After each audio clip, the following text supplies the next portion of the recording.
우리가 오늘 읽은 이 본문의 말씀은 누가복음입니다. 누가복음에 보면 예수님의 그 행로의 그 과정은요, 갈릴리에서 예루살렘입니다. 그래서 누가복음을 찬찬히 보시면 예수님은 갈릴리에서 계속 예루살렘으로 발걸음을 옮기심을 볼 수 있는데요, 예수님의 생애의 최종 목적지가 예루살렘임을 누가복음은 드문드문 우리에게 알려줍니다. 누가복음 9장 51절 말씀에 보면 예수께서 성천하실 기약이 차감해 예루살렘을 향하여 올라가기로 굳게 결심했다 그럽니다. 예수님 지금 열심히 사역하시는데요, 예루살렘 올라가는 일을 굳게 결심한답니다. 여러분, 우리가 제주도 놀러 가는 거를 그냥 가면 되지 굳게 결심을 합니까? 이 말은 좀 깊은 의도가 있죠. 그건 뭐냐면 예루살렘은 놀러 가시는 게 아니고 예루살렘에 올라가신다는 것은 십자가를 지는 겁니다. 순환 당하시고 십자가를 지는 것, 즉 죽음을 향하여 예루살렘으로 올라가는 이 일은 여러분 정말 결심하고서야 올라갈 수 있는 것이죠. 예수님은 그래서 예루살렘으로 올라가는 과정 속에 오늘 이 본문에 보면 여리고라는 도시를 지나갑니다. 근데 예수님께서 삶에서 어떤 행동을 하실 때 모든 것은 다 의도가 있습니다. 예수님이 어떤 일들을 행하실 때요, 생각 없이 그냥 우연찮게 발생된 일은 하나도 없습니다. 누구를 만나시거나 누구를 이야기하시거나 하신 건, 또 어떤 사람이 찾아온 것도 찾아오게 하신 그 하나님의 의도가 다 있으시거든요. 근데 오늘 이 예수님께서 예루살렘 분명한 의도를 가지고 가셨을 텐데요, 왜 죽음을 앞두고 굳이 여리고를 통과하실까요? 오늘 예수님이 통과하시는 이 여리고는요, 세계에서 가장 오래된 도시 가운데 하나입니다. 신석기 시대부터 사람들이 살았다 그러는데요, 이것은 고대 지중해 해수면보다 마이너스 200m가 낮아요. 그러니까 이 땅보다, 해수면보다 훨씬 낮은 곳에 있습니다. 그래서 평균 온도가 22도입니다. 여러분, 한겨울이 돼도 다시 보면 평균 18도, 대부분이 22도니까요. 진짜 이 여리고에 가보니까 그냥 시원해요. 그냥 좀 껴입었던 옷도 다 벗어야 돼요. 여리고가 그렇게 따뜻한 곳이고요, 엘리사의 샘이 있는 것처럼 물이 땅에서 막 솟아나는 건데요, 지금 또 이 팔레스타인 사람들이 거주하는 그 동네에 물들이 콸콸 넘치는데요, 그 물을 받아서 생수병에 담아서 이스라엘에 판매한다는 거 아닙니까? 그 물이 지금 또 좋아요. 그러니까 고대에 물이 넘치고 따뜻한 온도이니까 이것은 정말 대단한 휴양지죠. 그래서 이곳에는 물이 많아서 종려나무, 그 대추 야자나무 있죠, 대추, 그것이 아주 숲을 이루고 있어요. 그 종려나무가 아주 숲을 이루고 있고, 거기는 발삼나무라고 그 향유를 뽑아내는 그 나무가 그곳에 굉장히 많은데, 고대에는 여리고의 발삼 그 향이 굉장히 비싸게 팔렸다고 합니다. 이곳은 구약시대 여리고가 여호수아가 이 여리고를 점령한 곳이죠. 또 로마 시대의 안토니 장군이 그의 연인이었던 이집트의 클레오파트라, 여러분이 잘 아는 그 클레오파트라에게 이 너무너무 좋은 도시를 마음을 사기 위해서 그에게 준 겁니다. 예수님 당시에는 헤롯 대왕과 그의 아들 아켈라오가 이곳에 겨울 궁전을 만들었습니다. 왕은 예루살렘에 있는데요, 높이가 해발 700m입니다. 고산지대예요. 그래서 겨울이 되면 추워서 어떻게 해요? 해저 더 낮은 한 200m 되는 이 따뜻한 이곳에 겨울 궁전을 짓고, 헤롯 대왕의 그 가족들은 겨울에는 이 궁전에 와서 보내게 되는데요, 수영장, 정원, 목욕탕을 갖춘 거대한 그런 궁전을 지어놓고 겨울을 보내었다고 합니다. 이것은 교통으로도 굉장히 중심지인데요, 왕의 대로에서 많은 사람들이 메소포타미아에서 이집트로 가게 되는데, 그들이 지나가는 길목에 왕의 대로에서 여단강을 건너서 딱 들어오는 관문이 여리고입니다. 그 여리고를 지나서 예루살렘으로 들어가니까 국제적으로 이 교통이 아주 원활한, 굉장히 바쁜 무역로 중에 하나였습니다. 그래서 이곳에 쉬러 오는 사람, 휴양 오는 정치인, 또한 물건을 판매하기 위한 외국 상인들까지 합하면 이곳은 늘 북적북적한 곳이고, 돈이 굉장히 유통이 빠르고, 그리고 또한 물건을 많이 떼다가 움직이는 사람들이 있어서 물건을 들고 올 때 물건의 통관세, 세금을 받게 되는데요. 이스라엘에는 3대 세관이 있습니다. 가이사라에 있고 가브나움이 있고 여리고입니다. 3대 주요한 세관이 있는데 그 세관 가운데 하나가 여리고입니다. 자, 이런 국제적인 도시, 이런 부유한 도시에 한 사람이 살게 되었는데 그 사람 친절하게 이름까지 성경에 기록되어 있습니다. 2절 말씀 보세요. 그 사람 누굽니까? 누구예요? 삭개오입니다. 삭개오는 이름의 뜻이 따라합시다. 깨끗한 자, 의로운 자. 삭개오라는 이름의 뜻은 깨끗하고 의롭습니다. 삭개오는 유대인 같아요. 유대인입니다. 그래서 부모가 율법에 따라서 깨끗하고 거룩하고 그렇게 의롭게 살라고 삭개오라고 이름을 지어준 듯합니다. 그런데 그는 이름에 걸맞지 않게 그 이름에 부응하지 못한 삶을 살게 됩니다. 그건 바로 뭐냐면 그의 직업이었습니다. 그의 직업이 무엇입니까? 세리장입니다. 직함이 세리장입니다. 그의 직업은 세금을 징수하는 징수원인데요, 로마 국세청에서 세금을 거두는 일을 위하여 뽑힌 공무원입니다. 어쩌면 요즘 LH 공무원처럼 사기와 부패의 기회가 굉장히 많은 직업 가운데 하나가 바로 이 세금을 거두는 사람이었습니다. 자기 백성으로부터 세금 징수 담당하도록 로마 정부에 의해서 뽑혀서 공무원이 되었고, 지금은 세금무 공무원 가운데 점점 성전에서 최고의 자리에 올라갔단 말이에요. 요즘 말로 하면 구급 공무원으로 들어가서 구급 공무원으로 최고 꼭대기 장으로 올라갔다는 거죠. 그래서 세리의 뭐라고요? 장입니다. 그래서 그는 세금을 거둘 때마다 그 당시 사람들이 이렇게 했습니다. 세무원들이 10% 거둘 걸 20%를 거두고 로마에 10% 바치고 10%를 착복합니다. 또 이 삭개오는 세리장이라서 자기 밑에 공무원 세리들이 많습니다. 다 거두오면 착복한 걸 누구보다 잘 알아요. 그럼 그 세리들에게 또 거두어 자기가 착복한 것도 많을 겁니다. 자, 마치 이 삭개오는 하나님 없는 것처럼 살고 있었던 유대 부자였습니다.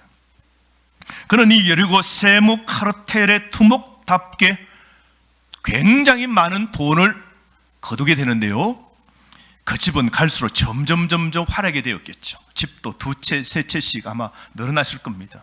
그의 옷은 아마 외국산 비단 그런 옷들이 가득 넘쳐났을 겁니다. 아침마다 매일 진해 산미, 산의 진미에 이 풍성한 반찬을 차려놓고 아마 그렇게 모든 각종 과일들을 아마 수입산 과일들까지 먹었을 겁니다. 그 집에는 많은 노예들이 있어서 자녀들까지 시중든다고 많은 노예들이 정신없이 바쁘게 움직였을 겁니다. 이렇게 삭개오는 풍부한 부를 갖고 부유한 부자의 삶을 살았지만 그 마음속에는 행복이 없었던 겁니다. 여러분, 프랑스의 철학자 가운데 파스칼은 이런 말을 했습니다. 사람은 누구든지, 모든 사람은 마음속에 공허한 텅 빈 공간이 있다고 그랬어요. 구멍이 있다고 그랬어요. 사람들은 모두가 텅 빈 구멍이 있다고 그랬어요. 모든 걸 다 채워도 채울 수 없는 허한 공간이 있답니다. 삭개오도 마찬가지였습니다. 삭개오는 모든 걸 다 갖추었지만 그 마음속에는 늘 무엇인가 부족함을 느꼈습니다. 주변에 사람들은 없죠. 왜냐하면 그 당시에 이 세리들은 유대인들이 가장 싫어하는 사람이었습니다.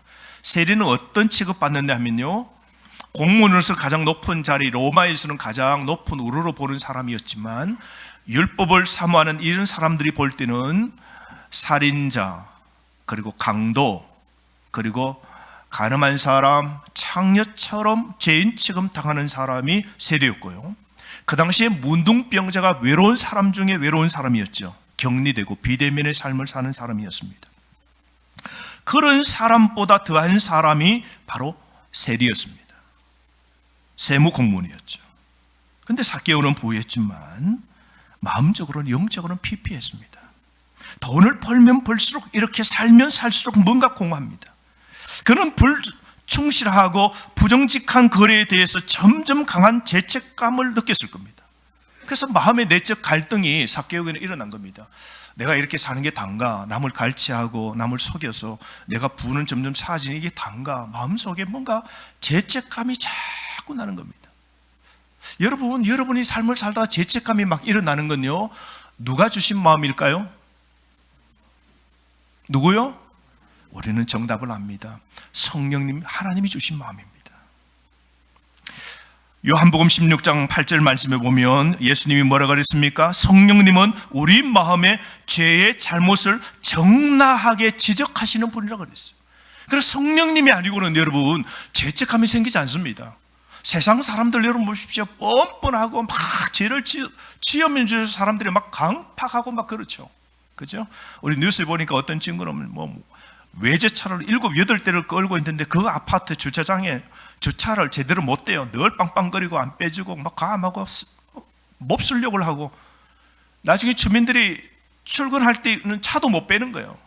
그렇게 애를 먹였던 사람 나중에 알고 봤더니요, 차를 저거 뭐라 그러죠? 이거 활보를 내게 만들어서 사람을 아주 사기친 그런 악당 중에 악당이었던 20대 청년임을 밝혀졌잖아요. 자기 이름이 인터넷 뜨자마자 온 아파트 주민에게 죄송하다고 사라지는 거 보십시오. 그런 사람들은 세상 사람은 죄를 지으면 지을수록요 더 뻔뻔합니다. 그런데 하나님이 만져주시는 사람은 성도일지라도 죄를 지었을 때 내가 이러면 안 되는데, 내가 이렇게 가다가는 안 되는데, 내가 이렇게 죄 지면 하나님이 진짜 마지막 치시는데, 내가 이 죄임을 알고 죄책감이 느껴지는 이 마음들이 일어나는 것은 성령님이 하시는 것이죠. 어느 날 삭개오는 영적인 호기심이 생기는 겁니다. 내적 갈등이 일어나면서 소문을 들었습니다. 여러 개 살았지만 먼 갈릴리에서 예수님이 행하신 놀라운 사건을 들었는데요, 가브나움 지역에서, 갈릴리 가브나움 지역에서 자기처럼 통일한 직종에 있는 세리 마태도 예수님이라는 사람이 불러서 제자로 만들어 주셨고, 그분은 하늘에 오셨다 그러고, 그분의 말씀은 너무 매력적이고 사람의 마음을 끈다 그러고, 뿐만 아니라 그분은 말로만 능력이 있는 것이 아니라 능력을 보여주는데, 키 먹은 사람의 귀를 뜨게, 눈 먼 사람의 눈을 보도록 만들어 주시고, 심지어 죽은 아들을 살리는 일을 했다라는 소문을 국제적이고 사람들이 많이 활발하는 움직이는 이 여리고에서 다 귀를 기울인 겁니다. 여러분, 이게 보통 마음입니까? 삭개오는 무엇인가 그 마음속에 예수님이라는 그 사람을 꼭 만나고 싶은 마음이 늘 마음속에 영적인 칼막이 일어난 겁니다. 어느 날 삭개오가 사무실에 가서 턱하니 앉아있는데 바깥이 굉장히 시끄러운 겁니다.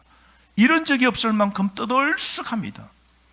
지진이 난 것처럼 온 시끌벅적입니다. 그래서 사무실 문을 열고 사람들에게 묻습니다. 물었더니 이 무슨 일이냐고. 왕이라도 왔느냐고. 아니라고. 나사렛 아니냐고. 나사렛. 그 천한 동네, 그 나사렛의 출신인 예수라는 사람이 오늘 여기에 왔다고.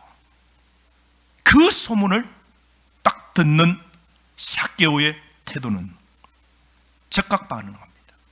즉각적으로 그 소리에, 여러분 그 당시에 나사렛 예수라는 사람들의 그 말투는요, 예수님을 얕보는 겁니다. 예수님을 멸시하고 예수님을 받아들이지 않고 예수님을 무시하는 사람 뭐라고 하냐면 그 시골뜨기 출신 예수, 이런 표현입니다. 나사렛 예수 왔어. 이 말은 그 별 볼 일 없는 동네에서 무슨 선한 게 났냐고. 그 있잖아, 그 예수 왔어. 무시하는 그 말에 삭개오는 즉각적으로 반응하는데요, 3절 말씀 보십시오. 그가 예수께서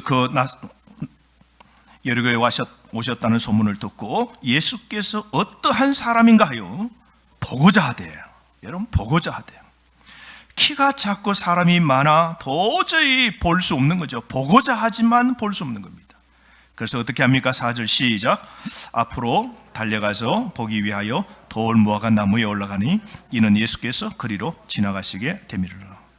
자, 삭개오가 어떻게 하면 즉각적으로 반응, 뭘 해요? 예수님을 보고자 합니다.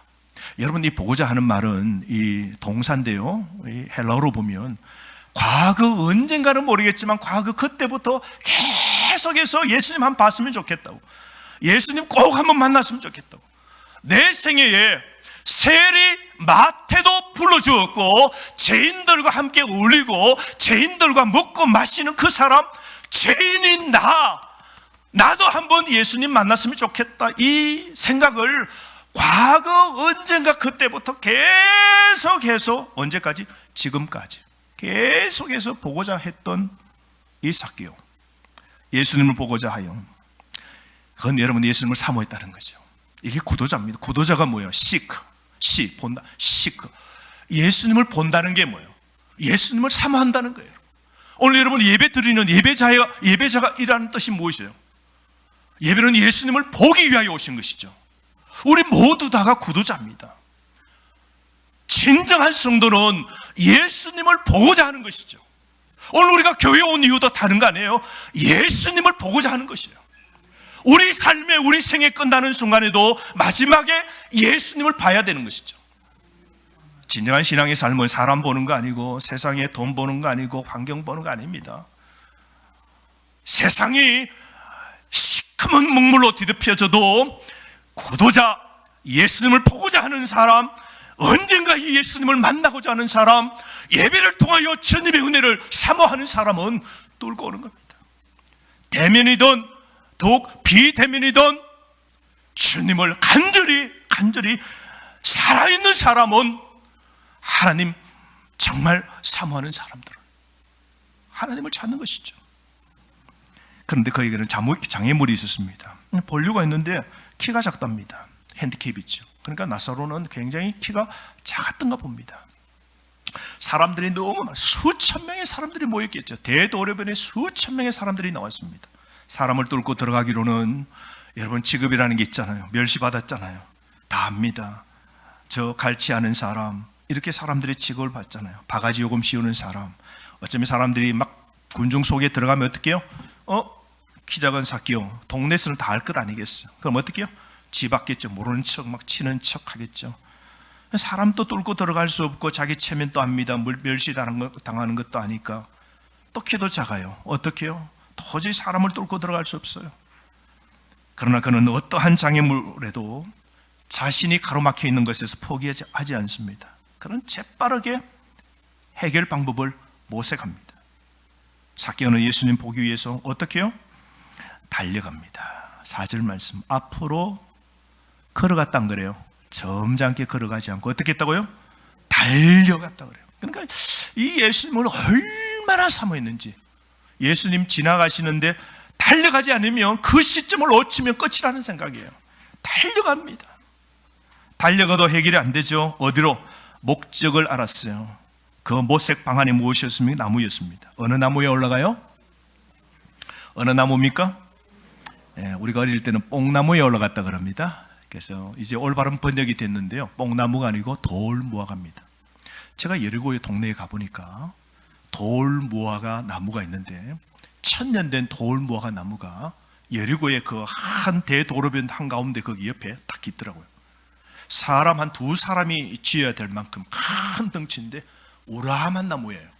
그 나무의 특징은 너무 높이 가지가 있어서 사람이 올라가기 힘든 게 아니고 밑에부터 가지가 쭉 쳐져서 단계별로 있어요. 그러니까 누구든지 어린아이도 마음만 먹으면 올라갈 수 있고 그 가지는 튼튼합니다.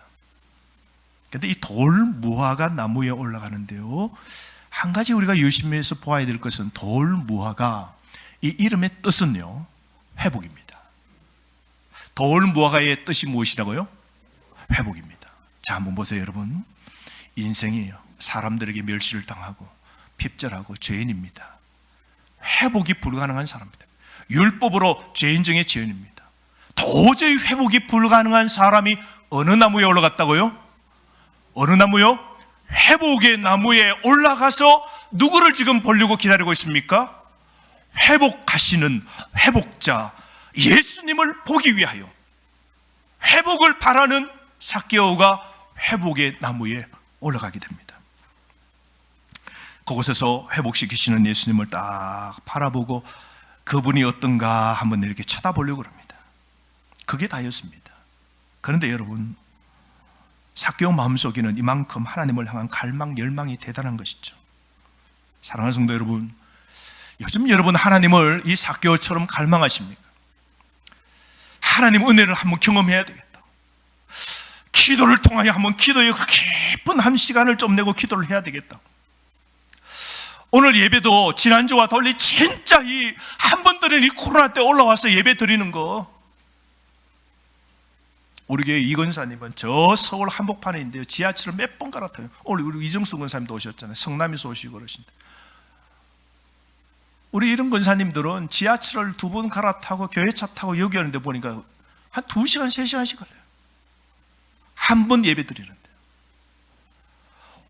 오늘 이 코로나 시대에 정말 우리는 삭개오처럼 주님을 보기 위하여, 오늘 내 인생의 회복을 위하여서, 내 가정의 회복을 위하여, 내 영혼의 회복을 위하여서. 요즘 어떤 성도님들은 목사님이 요즘 내가 은혜를 다 까먹었어요 그래요. 은혜를 까먹었대요. 은혜가 다 떨어졌어요. 은혜가 바닥입니다. 예전 같지 않고 시원하지 않고 기도도 잘 안 되고 찬양한 적도 좀 그러고 무엇인가 내 삶이 코로나 때문에 이렇게 보내다가 요즘 진짜 다 잃어버린 것 같아요. 여러분, 오늘도 예배 드릴 때 정말로 회복을 원하십니까? 오늘 우리는 예수님을 만나기 위하여 회복의 나무를 오르듯 주님을 열망하면서 오늘 예배를 들으십니까? 오늘 우리는 주님을 만나려고 하면요, 삭개오처럼 나무에 올라갈 필요가 없어요. 우리는 오늘 예수님을 열망하고 예수님을 정말 간절히 만나고 다시 성령의 충만을 바라기를 원하면 거저 성경을 펼치면 됩니다. 10분의 메시지의 말씀을 출근 퇴근할 때 들으시면 돼요. 평일날 수요일날 사람들이 없는 곳에도 와서 기도하시면 돼요. 이런 날도 사람이 많다면 일부 예배에 오셔서 마스크를 끼고 뒤에 앉으셔서 얼마든지 내 심령과 내 복의 은혜를 주시는 분이 주님이심을 안다면, 정말로 회복을 원하신다면 얼마든지 우리는 오늘 나무 위에 올라갈 필요도 없이 우리에게 기회가 있는 겁니다. 주님을 통하여 회복을 원하는 사람은 마음만 먹고 이 시간에도 내 마음의 문을 열고 하나님 말씀의 은혜를 받아야 됩니다. 나 은혜 받지 못하면 이 삐뚤은 마음이고 예배 와서 하나도 은혜 받지 못하고 그냥 와서 돌아가기만 하는데 내 인생 허탕치는 이런 인생, 죽을 때까지 이런 예배 드려야 됩니까? 하나님, 나 그냥 두지 마시고 오늘 참으로 한번 예배당에 왔는데 하나님, 나 회복시켜 달라고. 오늘 도무지 해결되지 못한 내 삶도 하나님 회복시켜 달라고, 이 예배의 회복의 나무에 올라서 정말 주님을 향하여 붙잡아야 되는 것이죠. 오늘 이 시대 많은 사람들은 핑계가 많습니다. 목사님, 열심히 일하다 보니 피곤해서 못 옵니다. 목사님, 내 사회적인 체면이 있어서 내 예수님 예배하고 기도하는 거 이런 거 못 합니다. 내 직장에 어떤 포지션에 있어서 예배하고 이런 거 못 합니다. 어쩌면 삭개오가 이런 생각 혹 했을런지도 모르겠어요. 지금 아니지 뭐. 지금은 바빠. 지금 내가 사람들 앞에 나서기 그래. 수천 명이니까 조용히 예수님 오시면 다음에 만나지, 미룰 수도 아마 있었을 겁니다. 어쩌면 예수님에 관해서 잘못 생각할 수 있겠죠. 나 같은 죄인 예수님이 만나 주실까? 내가 초대해도 될까? 예수님, 그런 분 나 같은 죄인 안 만나 주실 거예요. 온갖 생각, 핑계, 회복할 수 있는 열망을 다 끌 수 있어요. 그런데 삭개오는 의지를 정하고 의지 있는 곳에 길이 있다는 것 보여준 게 삭개오입니다. 예수님을 향한 열망, 자기 인생 주님을 만나야 이 인생의 문제가 돈으로도 해결되지 않는 인생의 근본적인 문제가 있음을 알게 됩니다. 그래서 자기 인생을 바꾸고 싶은 거예요. 은혜를 다시 풍성히 누리고 싶은 마음이 있는 거예요. 그래서 예수님께 그냥 걸어가지 않습니다. 쫓아 달려가는 겁니다. 지나가 버리면 어떻게 하실까 싶어서 그 은혜를 받기 위하여 달려가는 겁니다. 오늘 또 우리가 예배를 왔지만 예배의 마음이 다른 사람이 있을 수 있어요. 우리 장로님 한 분은 강원도에서 오세요. 먼 거리로 올 때도 마음속은 달려갔어. 예배의 은혜를 놓치면 나는 오늘 끝이다고 한 주간 동안 기다리고 하나님의 은혜를 사모하면서 달려오는 그 마음 말이죠. 몇 달 전에 돌아가신 우리 김종옥 장로님은 예배 드릴 때 하나님의 말씀이 귀가 먹어 들리지 아니할지라도 하나로도 반 시간 동안이라도 주님의 말씀 듣기 위하여 그 기다리는 열망은 삭개오처럼 달력한 신앙의 마음의 삶을 사셨던 분 아니겠습니까? 오늘 이 아침에 여러분은 어떤 마음으로 달려오십니까? 매 주일마다 하나님을 향하여 어떤 마음으로 달려오십니까? 이제 남은 신앙의 삶을 어떻게 사시겠습니까? 그저 내 생각, 내 기분, 내 성질 따라 내 하는 행동, 이 태도를 바꾸지 않고 그대로 주님의 은혜를 받을 수 있는 기회를 알면에도 불구하고 뒷짐지고 먹먹하게 다음 기회가 있겠지 하고 지나가시겠습니까? 오늘 핍절하십니까? 힘드십니까? 마태복음 11장 28절 말씀, 수고하고 무거운 짐진 자들아 다 내게로 오라. 내가 너희를 쉬게 하리라. 오늘 또 이 순간 하나님은 우리가 지난 과거에 어떤 실수나 어떤 어려움을 겪었을지라도 우리가 예수님께 나오기를 원합니다. 과거의 그 태도 안 됩니다. 오늘 이 마음 또 우리가 이 순간 고쳐먹고 삭개오처럼 주님을 열망하고 예배를 통하여 내가 은혜를 받아야 되겠다는 마음으로 우리가 주님께 나오길 하늘에 계신 아버지는 원하시는 겁니다. 자, 삭개오가 나무 위에 딱 올라갔습니다. 자기는 수많은 수천 명 관중 가운데 한 명입니다. 그저 예수님 어떤 사람인가 보기를 원하는 겁니다. 그분이 입으로 말씀하시면 듣기를 원하시는 것이죠. 그게 다였습니다. 마치 유명한 여기에 조용필 스타가 노래 부를 때 수만 명의 관중이 여기 경기장에 있다 합시다. 수천 명이 한 사람 봅니다. 스타를 봅니다. 스타는 그 수천 명 전부를 알지 못해요. 이름도 몰라요. 어느 지방에서 오늘 올라왔는지도 모릅니다. 그저 그 따르는 사람은 그 스타 한번 보는 게 소망입니다. 근데 놀라운 일이 벌어지게 되는데요, 5절 말씀 보세요. 충격적입니다. 놀라운 예기치 않는 사건이 벌어지게 되는데 5절 말씀 다 함께 시작.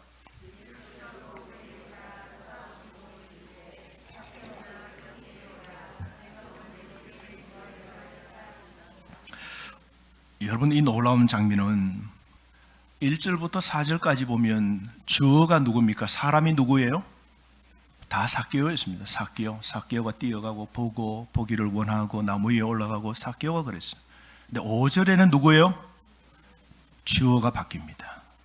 여러분, 우리 인생이 진짜 신앙생활하고 우리가 은혜 받으려면요, 주어가 바뀌어야 돼요. 내가 주인이 아니고 주님이 주인공이 되셔야 돼요. 내 가정도 인생의 문제 해결은 내가 주인 돼서 내가 하려고 그러면 되고, 내 가정도 누가요? 주인공이신 주님이 이제 가정에 터치하시면 되는 거예요. 근데 5절 주님이 드디어 가만히 보시면 이제 주인공이 바뀌었는데요, 주인 그 예수님이 누굴 쳐다보신 거예요? 삭개오를 쳐다본 겁니다. 여러분, 마치 그저 유명한 스타가 지금 공연하는데 딱 앞에 있는 나를 딱 봅니다. 안 그러면 저 중간에 있는, 아니 저 공연장에 저 2층에 걸터 앉아있는 그 사람을 주목합니다. 주목받는 그 사람 마음이 어떻겠어요, 여러분? 수천 명이 있는 가운데 그 스타가 2층 난간에 앉아있는 사람을 주목한다. 그만 주목한다. 쳐다본다. 모든 시선이 어디로 가겠어요? 그 주인공인 예수님이 누굴 보시는가? 수천 명의 시선, 눈동자가 바로 예수님이 주목하는 그를 보았을 뿐만 아니라 주인공이신 주님이 삭개오를 보신 겁니다. 도무지 가능성이 없는 개종자의 부끄러운 과거도 다 보신 주님, 다 아시는 주님, 지금 자신의 인생 돈을 사기치고 인생에서 손가락질 당하고 어려운 일을 당하는 인생을 후회하고 있는 그 삭개오의 마음도 쳐다보시고, 또 예수님을 지금 필요로 하는 그 마음도 주님이 주목하신 겁니다. 여러분, 이 장면 상상해 보시죠. 온 우주를 지으신 크신 하나님이 나무 위에 올라갈 만큼 그 여리고에서 가장 작은 사람 성인 삭개오, 이건 엄청난 차이죠. 크신 하나님이 작은 삭개오를 쳐다보신 겁니다. 거룩하신 하나님이 죄인 중에 죄인인 더러운 죄인을 주목하신 겁니다. 더 놀라운 것은요, 쳐다보셨을 뿐만 아니라 뭐를 하셨다고요? 이름을 부르십니다. 뭐라 그래요? 여보시오라고 그러지 않습니다. 뭐라 그래요? 이름을 부릅니다. 여러분, 우리가 여보세요, 아저씨, 이모, 이건 우리하고 관계가 먼 겁니다. 내 이름을 부르는 사람은 나를 아는 사람이에요. 이름은 사람의 존재입니다. 그 존재예요. 어떤 분이시고 어떤 직업이 있고 어떤 삶을 살고 내가 언제 만났냐, 그건 이름을 알 때부터 이제 관계가 접속되는 것이죠. 자, 예수님은 수천 명 가운데 주목한 그를 어이, 아저씨, 선생님이라고 하지 않고 뭐래요? 삭개오야. 마치 아버지가 집 나간 아들을 부르듯 존재의 이름을 불러주시는 겁니다. 여러분, 얼마나 놀랐겠어요? 여러분, 우리는 압니다. 예수님은 잃어버린 자의 이름을 하십니다.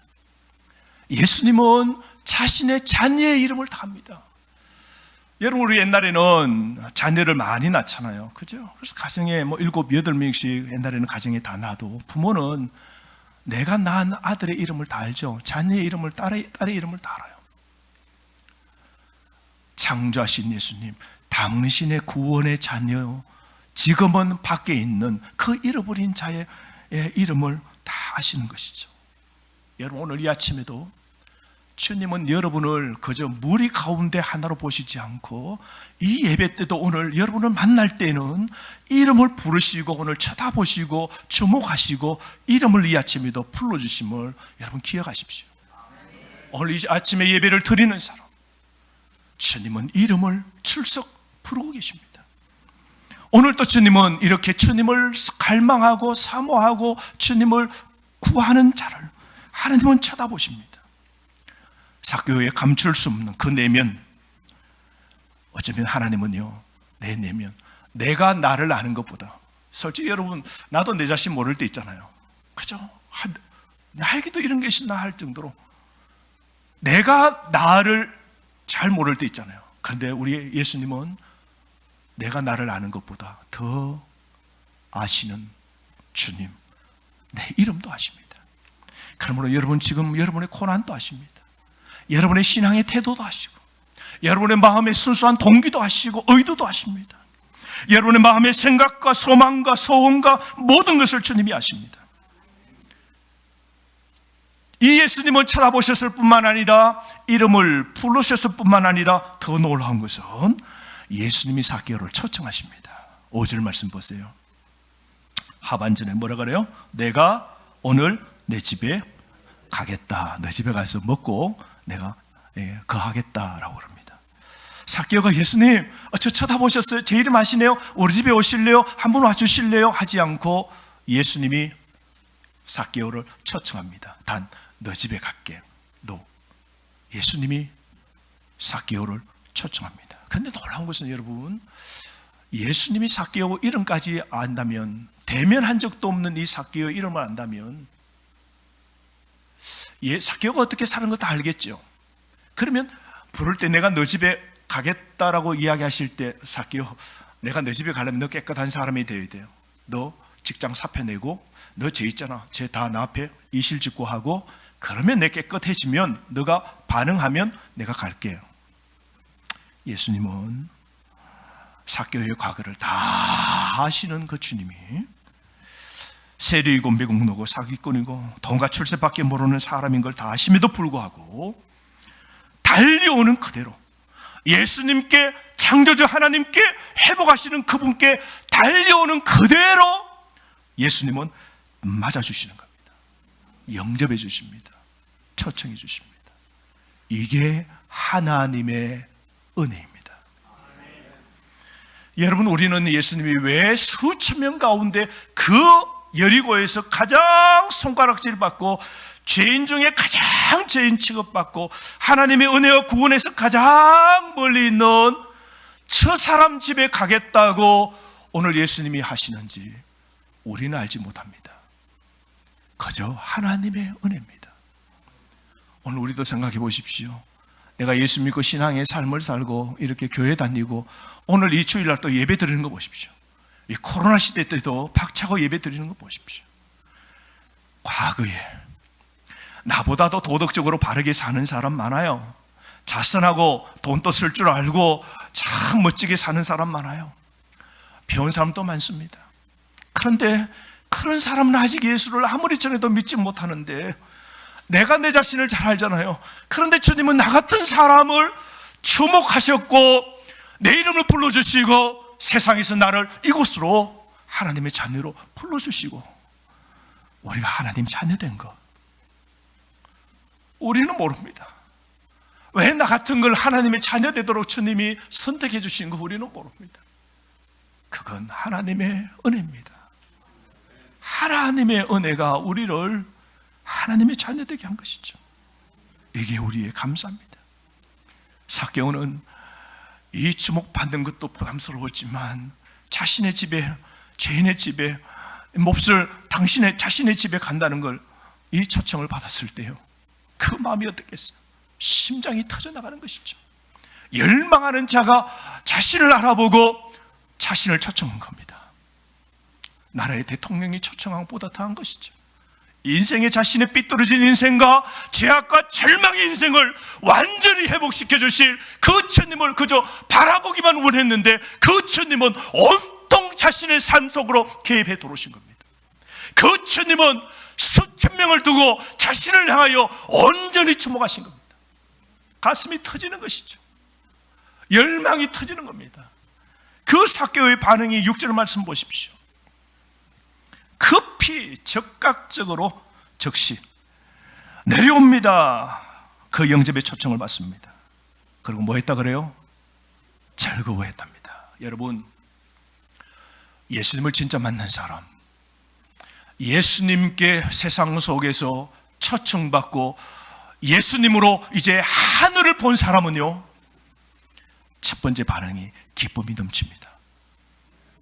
돈이 주는 기쁨이 아니고 이 땅의 기쁨이 아니고 주님이 나를 알아주시는 것, 주님이 나의 존재 이름을 아시는 것, 그 주님이 내 속에 영접에 들어오신 것, 주님이 내 인생을 붙잡으셨다는 사실을 알면요, 기쁨이 넘칩니다. 여러분, 과거에 이 예수 신앙생활 하면서 한 번도 예수 믿는 것 때문에 정말로 기쁨이 없다면 오늘 깊이 생각해 보십시오. 어제 우리는 주일날마다 교회 다니는 사람일 수 있어요. 교회에서 직분은 아무 상관이 없어요. 다니면 그저 직분도 어쩌면 직분도 받을 수 있어요. 화석화, 무늬만의 신자가 아닙니다. 정말 이 삭개오는 즐거워하고 기뻐 영접합니다. 그런데 사람들의 반응이 다릅니다. 7절 말씀 보세요. 7절 다 함께 읽어봅시다. 시작.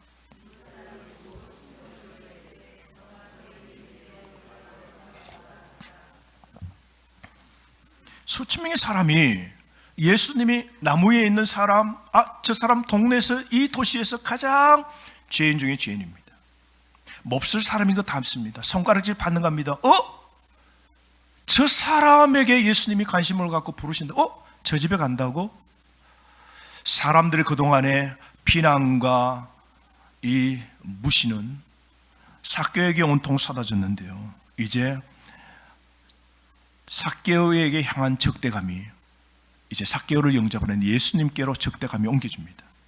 무사람들, 원어에 보면요, 무사람이 아니고 여리고 있는 모든 사람입니다. 여리고 있는 모든 사람이 예수님을 비난합니다. 뭐라고요? 예수라는 사람, 메시아라고 좀 생각하고 있는데 거룩한 사람이 누구 집에 간다고요? 죄인 집에 간다고요. 여러분, 고대 이 율법에 보면 죄인 집에 가서 같이 먹고 같이 지내면 자신이 누구라고요? 똑같은 죄인임을 인정하는 꼴이 됩니다. 그러니까 뭐라고? 거룩한 메시아라는 사람이 자신이 죄인이라고, 죄인과 어울린다고? 이게 충격이었습니다. 그러면서 예수님 비난합니다. 불평합니다.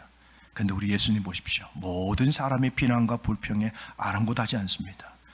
여리고의 마을의 모두가 여리고의 최고의 죄인 삭개오가 구원받을 수 없다고 다 그렇게 생각했지만 예수님은 하나님께 열려있는 한 사람, 이 여리고에 잃어버린 자 삭개오에게 예수님은 오늘 집중합니다. 그리고 예수님은 그를 필요로 하는 곳, 그 집에 가시는 겁니다. 오늘 삭개오 집에 예수님이 들어가십니다. 그곳에서 식사하신대요. 삭개오가 완전히 변합니다. 예수님은 곧 자신을 알아보고 자신의 집에 초대받는데요. 삭개오 보십시오. 예수님을 만난 순간 삭개오가 어떻게 바뀌었는지 완전히 변화된 삶을 사는데 8절입니다. 우리 8절 한번 읽어봅시다. 시작.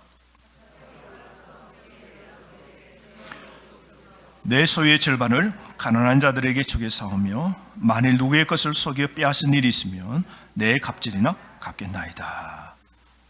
삭개오 집에 예수님이 오신 날 삭개오는 완전히 변하는데요. 뭐라 그러냐면 그 집에 들어갔는데 예수님이 너 토색했잖아, 너 빼앗았잖아, 너 이거 안 돼, 이거 나 따르려면 권치해야 돼요, 이런 말씀 없으세요. 그런데 여러분, 삭개오는 말없이 스스로 죄인임을 깨닫습니다. 돈밖에 모르는 사기꾼, 바가지꾼이었던 그가 오늘 예수님의 그 초청해 주시는 바로 그때 자기를 온전히 하나님께 드립니다. 이제는 더 이상 세상의 인생이 아니고 이제는 주님의 인생이다. 주님께 맡겨버립니다. 보물이 있는 곳에 무엇이 있다고요? 우리의 마음이 있다고 그랬어요. 이제 삭개오는 압니다. 돈이 자신의 보물이 아님을 압니다. 보물은 누구라고요? 앞에 계신 주님이라고. 주님이 내 인생의 진짜 보물이라고. 삭개오는 더 좋은 보물을 찾았습니다. 인생은 돈을 전부라고 그 돈을 짓고 남이 욕을 해도 뭐라 해도 이 돈이 전부라고 알고 살았습니다. 근데 진짜 그 주님을 만나고 보니 이 돈이 아무것도 아니에요. 진짜 값어치를 본 순간 삭개오는 이 돈을 떨어냅니다. 삭개오는 어떻게 합니까? 자신의 소유 절반을 뗀답니다. 재산의 절반을 떼서 빈자를 위해서 나누어 주겠다고 자발적으로 결정합니다. 완전히 바뀐 거예요. 여러분 한번 상상해 보십시오. 여러분의 재산이 얼마인지 모르겠지만 오늘 당장 예수님 은혜 받았다고 내 이렇게 산 거, 내 죄로 산 거 안 된다고 내 재산 절반을 떼서 오늘 주님께 드리고 아니 세상 가난한 사람을 위해서 구제하겠습니까? 삭개오는 적시합니다. 뿐만 아니라 남들 빼앗은 게 너무 많아요. 주님께 이렇게 말합니다. 남들 빼앗은 것 4배나 내가 갚겠습니다. 빼앗았거든요. 속였거든요. 그 돈 액수를 더 못했거든요. 근데 율법에 보면 남의 돈을 속여 빼앗은 것 있거든. 그것에 5분의 1을 더해서 주면 된다 그랬어요. 근데 삭개오는 율법을 뛰어넘습니다. 하나님의 은혜가 그를 온전히 바꿔놓는데요. 삭개오는 진짜 예수님 만난 순간 예수님이 생애의 전부였습니다. 골로새서 2장 3절 말씀에 보면 그리스도 안에 온갖 보화가 들어있다는 말씀 있지 않습니까? 그래서 그리스도를 진짜 만난 사람은요, 광명을 진짜 본 사람은요, 세상이 보이지 않습니다. 그래서 골로새서 3장 1절 말씀에 너희가 그리스도와 함께 다시 살리심 받았으며 그리스도를 통하여 구원받았으면 위의 것을 찾으라 그랬습니다. 삭개오는 땅의 것을 찾는 존재가 이제 무엇? 위의 것을 찾는 존재가 된 겁니다. 삭개오는 생애가 바뀌었습니다. 구원받았으면 이제 위의 것을 찾아야 하는 것이죠. 삭개오는 이제 세상의 것을 모두 벗어버리고 새 사람을 입습니다. 예수님이 자신의 집에 거하시면서부터 예수님을 자신의 마음속으로 믿게 된 순간부터 새로운 삶의 이유가 생긴 겁니다. 즐거움이 생겼어요. 새로운 사람이 되었습니다. 그리고는 보상합니다. 삭개오는 파격적인 결단을 합니다. 재산 절반을 다 나눠주고 남에게 빼앗은 것 4배나 엄청나게 갚아서 나눠줬으니 재산 남은 절반도 아마 보상한다고 다 나갔을 겁니다.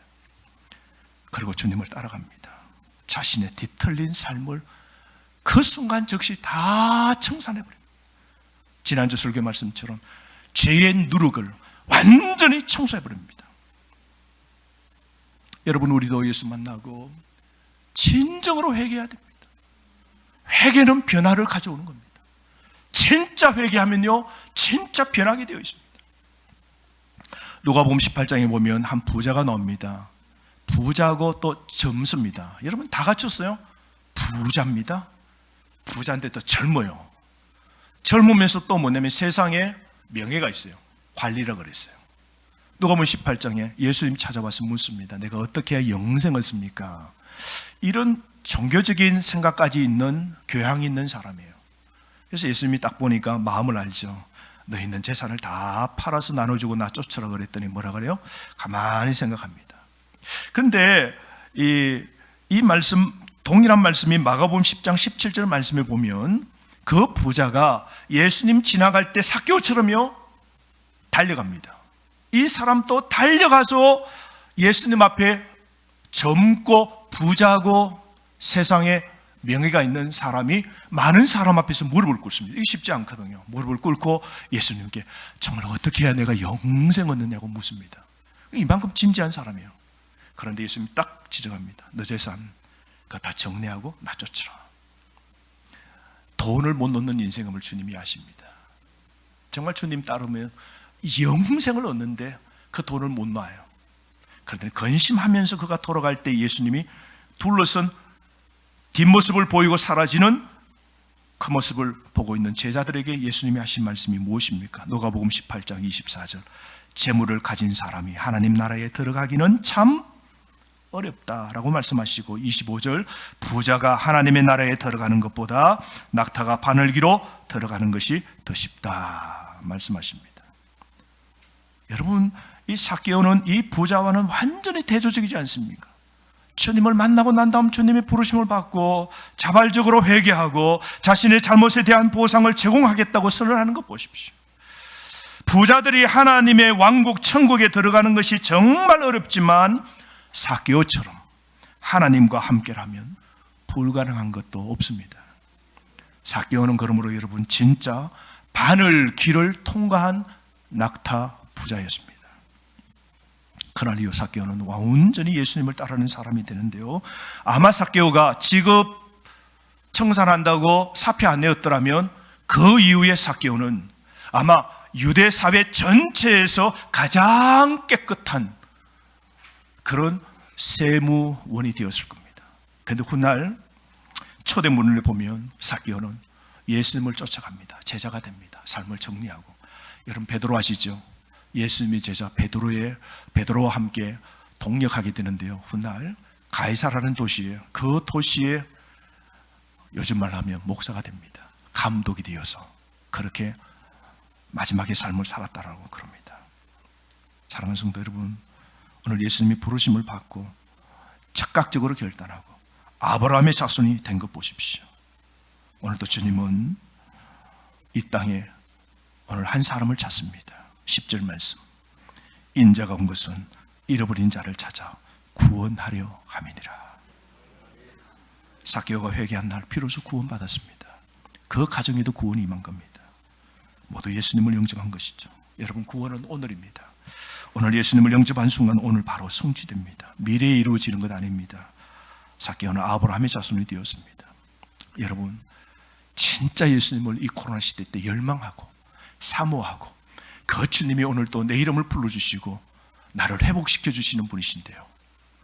다시 한번 잃었던 신앙의 열정을 찾고 주님을 통하여 온전히 회복하여서 남은 삶의 후회가 없고 하나님을 위하여 오직 주님만을 위하여 사는 남은 여생.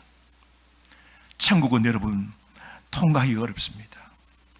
그러나 오늘 이 자리에 있는 저와 여러분 우리가 낙타가 바늘길을 통과하듯 그 좁은 천국의 문도 통과하는 진정한 하나님의 저자 되기를 주의 이름으로 축원합니다. 하나님